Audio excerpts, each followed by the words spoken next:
안녕하세요, 여러분. 데이터 통신 문혜영 교수입니다.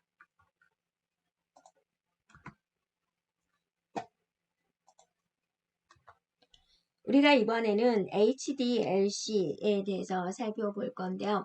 이것도 이거는 B2 위주의 프로토콜입니다. 그래서 여러분이 앞에서 배운 BSC와 비교해 주면 되는데, BSC보다는 이제 조금 더 복잡하고 시험 출제 빈도도 높은 부분입니다. 얘는 전송을 할 때 무슨 단위로 보내냐면 프레임이라는 단위로 보내게 돼요. 그러면 프레임이라면 어느 정도 크기일까? 몇 바이트일까? 이렇게 질문하는 학생들이 있는데 딱 정해지게 딱 얘는 몇 바이트다. 그런 게 없어요. 그래서 여러분이 물건을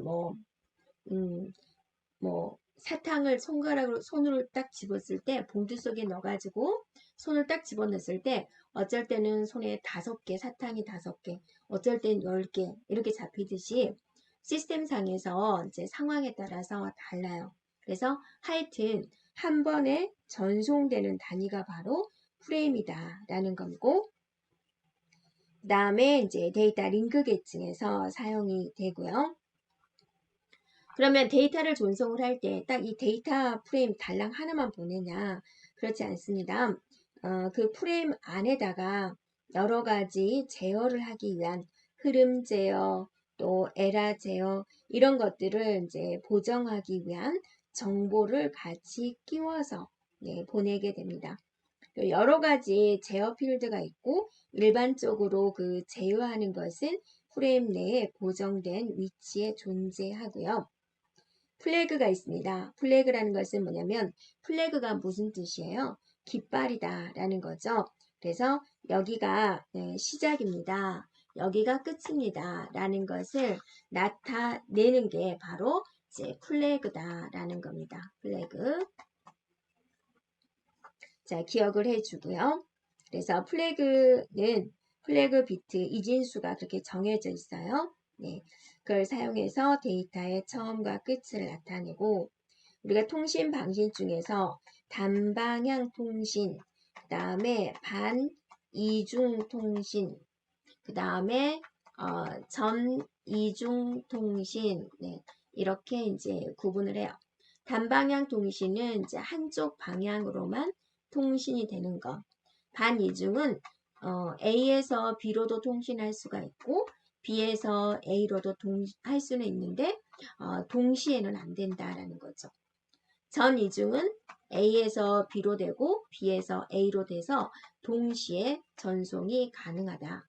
단방향의 대표적인 건 TV나 또는 라디오가 있겠고, 반이중은 이제 무전기, 동시에 말할 수 없는, 한쪽이 말하고 끊었을 때 내가 말을 할 수 있는 상황.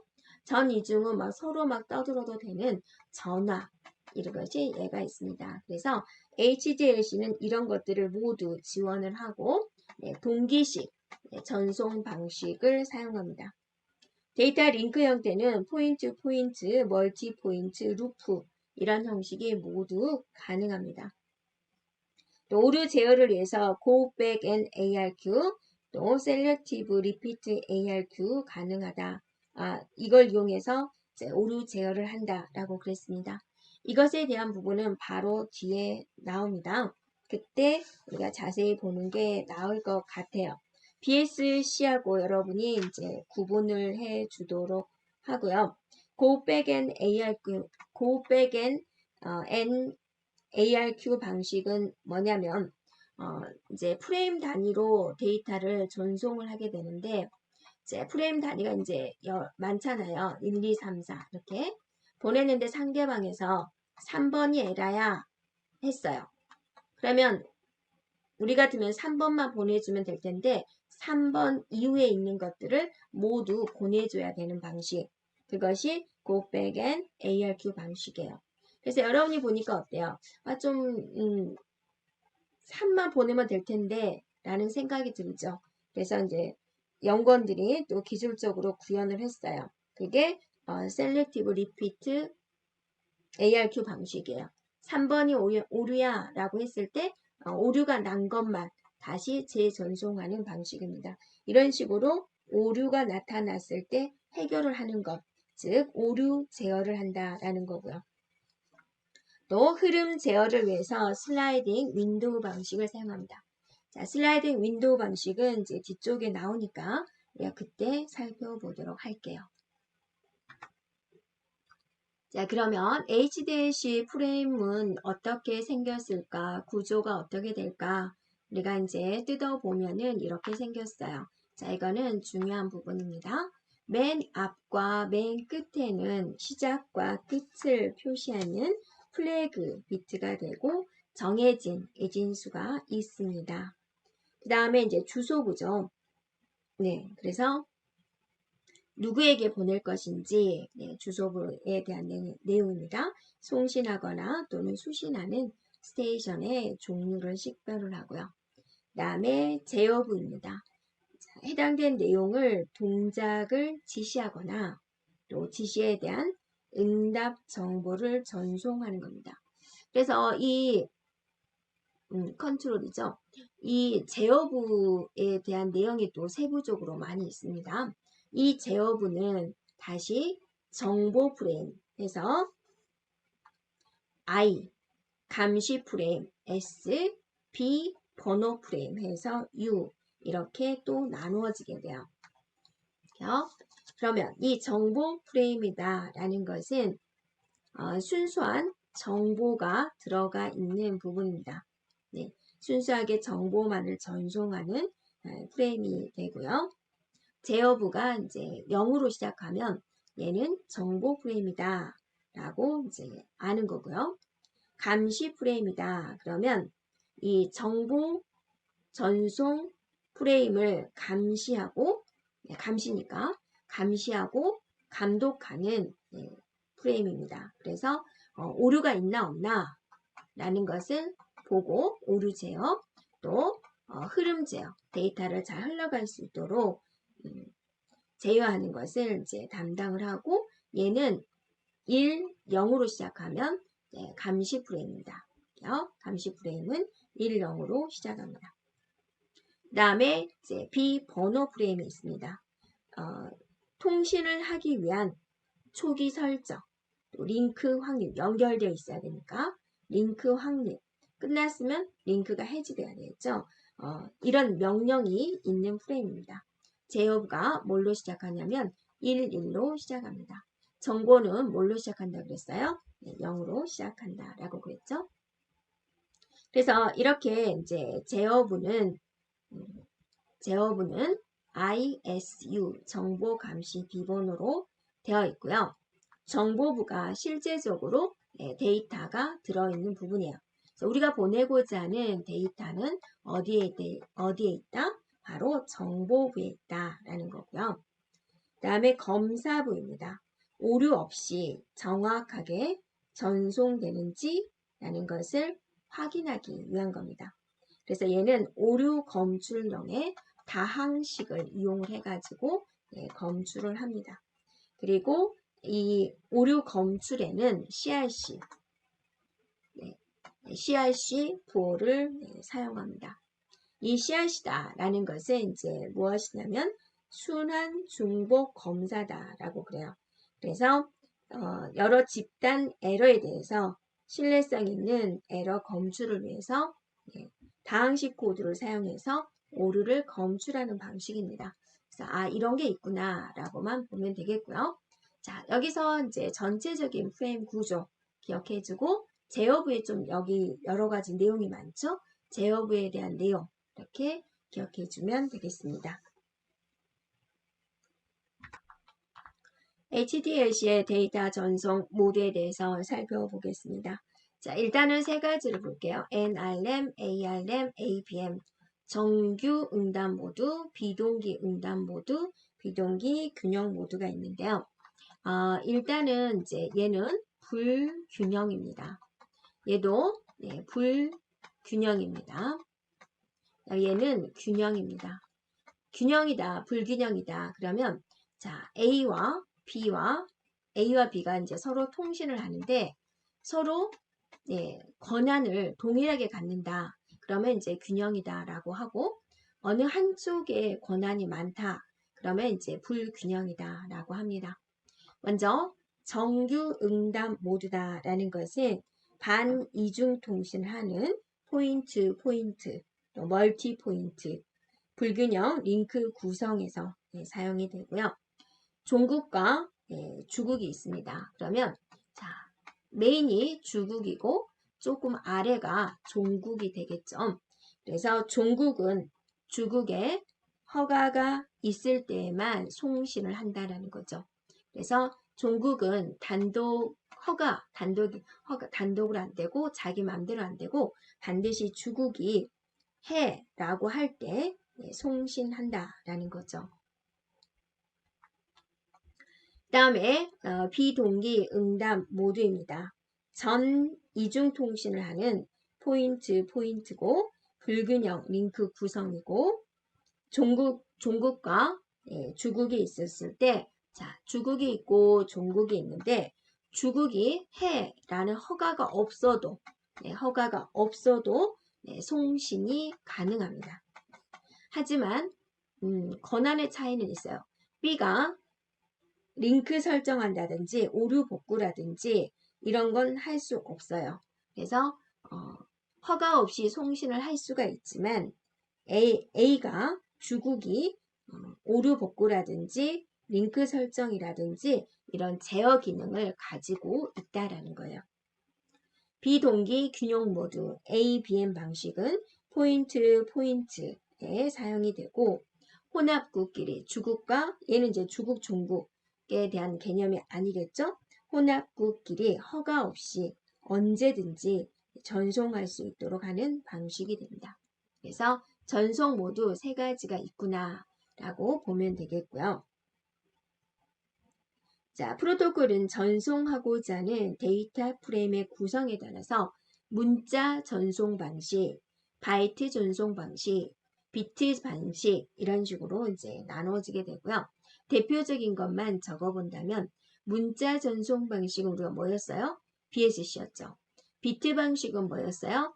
HD, LC였죠. 이거 두 개는 우리가 살펴봤죠. 그 외에도 바이트 방식엔 DDCM이 있고 또 비트 방식에 SDLC, LAPB 이런 것들이 있다라는 거예요. 회선 제어 방식에 대해서 살펴보겠습니다. 회선을 제어한다라는 건데요.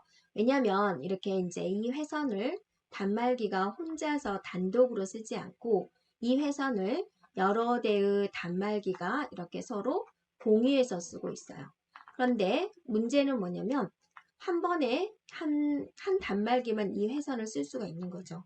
그러면 ABCD가 있었을 때 이제 자, 회선을 써야 되겠다라고 이제 경쟁을 한다라는 겁니다. 그래서 경쟁 방식이다. 어떻게 하면 회선을 내가 차지할 것이냐. 여러 단말 장치들이 동시에 데이터를 전송을 하겠다. 그럼 어때요? 쌈나겠죠. 충돌 나겠죠? 네. 그래서 회선 제어는 이제 질서를 잡기 위한 거죠. 제어하니까. 이런 규칙을 만들어서 이런 규칙에 맞는 사람이 회선을 사용할 수가 있다라는 거죠. 그래서 그러면 회선을 제어하는 방식에 어떤 방식이 있냐? 먼저 경쟁 방식이 있습니다. 자, 이거는 뭐냐면 먼저 선착순이에요. 먼저 나 송신할 거 있어 라고 이제 말한 사람이 송신권을 이제 갖는 방식이다라는 거고 경쟁을 하려면 모든 상황이 대등해야 되겠죠. 그래서 그런 대등한 관계에 있는 포인트 방식에서 주로 사용하는 방식입니다.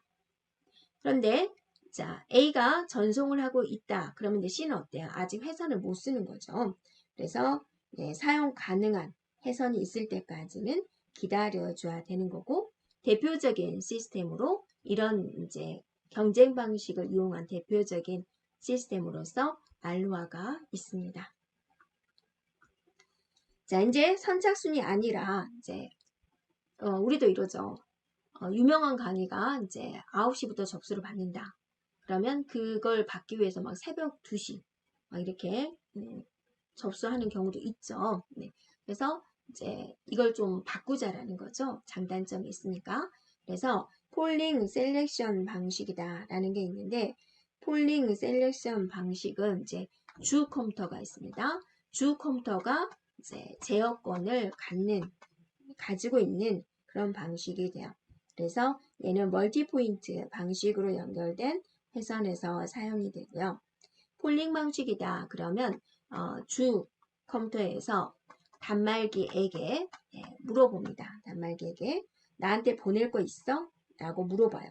네, 있어요. 그러면 얘가 이렇게 전송하는 방식이에요.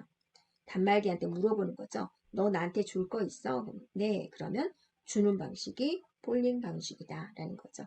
그래서 단말기에서 주 컴퓨터로 데이터를 보내는 것을 말을 하고 셀렉션은 이제 주 컴퓨터가 있고 단말기가 있다. 그러면 주 컴퓨터가 단말기한테 뭔가 보낼 게 있어요. 근데 단말기가 딴짓하고 있으면 어때요? 보내기가 힘들죠. 그래서 단말기를 부릅니다. 단말기야, 내가 너한테 뭘 보낼 건데 받을 준비 됐니? 라고 물어요. 네, 그러면 주 컴퓨터에서 단말기한테 데이터를 전송하는 이런 방식이다. 이걸 용어상으로는 셀렉션이라고 한다라는 거죠. 그래서 폴링이다, 셀렉션이다. 여러분이 용어는 기억을 하기 바라고요. 자, 이번에는 이제 오류 제어 방식으로 와서 오류가 발생이 되면 그걸 해결하는 게 오류 제어죠. 또 오류가 일어나고 있나 감시하는 것도 오류 제어가 되죠. 오류는 도대체 왜 발생을 할까? A에서 B로 통신을 잘하면 좋을 텐데 왜 오류 발생이 나느냐? 먼저 감쇄 현상이 있습니다. 신호 세력이 거리가 멀어질수록 점점점 약해져요.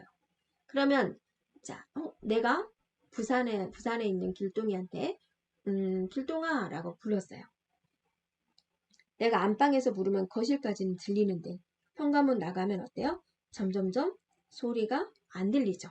네, 그게 이제 감쇄 현상이다 라고 보면 되겠고 그러면 중간에 뭐를 만들어요. 소리를 증폭시켜 주는 거. 네, 증폭시켜주면 그 소리를 유지해서 멀리까지 갈 수 있지 않겠냐라는 거죠. 그런 걸 우리는 중계기를 이용한다 라고 하고요.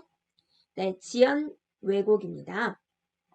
이거는 뭐냐면 이제 이 하나의 전송 매체를 이용해서 우리가 이제 회선을 전락하기 위해서 여기에 이제 여러 가지 신호를 전달을 하죠. 그러면 그 주파수에 따라서 그 속도가 달라지는 그런 오류다라는 겁니다. 그래서 먼저 도착한 게 있고 또 나중에 도착한 게 있고 이런 속도에 따라서 달라지는 오류다라는 거고 백색 잡음이다. 백색 잡음은 이제 열 잡음이다. 가우스 잡음이다 라고 그래요. 그래서 온도에 따라서 전자의 운동량이 달라져서 내용이 조금 바뀌는 그런 잡음이 되겠습니다. 그 다음에 상호 변조 간섭 잡음이에요. 서로 다른 주파수들이 하나의 전송 매체를 공유할 때 이 주파수들이 서로 합해지는 경우도 있고 서로 빼지는 경우가 있어요. 그럼으로써 이제 좀 내용이 달라져 버리는 거죠. 그 다음에 누화 잡음이 있습니다. 누하다, 혼선이다 라는 겁니다. 그래서 이제 자기장이죠. 전자기적 상호 유도 작용에 의해서 전자가 이제 형성이 돼요. 그래서 발생되는 잡음이 되겠고 충격성 잡음이다. 어떤 외부에서 충격이 가해지는 거죠. 그럼으로써 생기는 잡음이 되겠고 돌발성 잡음이다. 예측할 수 없는 외부 요인에 의해서 발생되는 잡음이고요. 그 다음에 위상 지터 잡음이 있습니다. 신호의 위상이 있는데 그 위상이 연속적으로 일그러지는 현상이다. 위상 히트 잡음이다. 신호의 위상에 불연속적인 순간적인 변화가 일어나는 현상. 이걸 용어상으로 위상 히트 잡음이라고 한다라는 거죠. 그래서 여러분이 이제 백색 잡음 기억을 해주면 되겠습니다.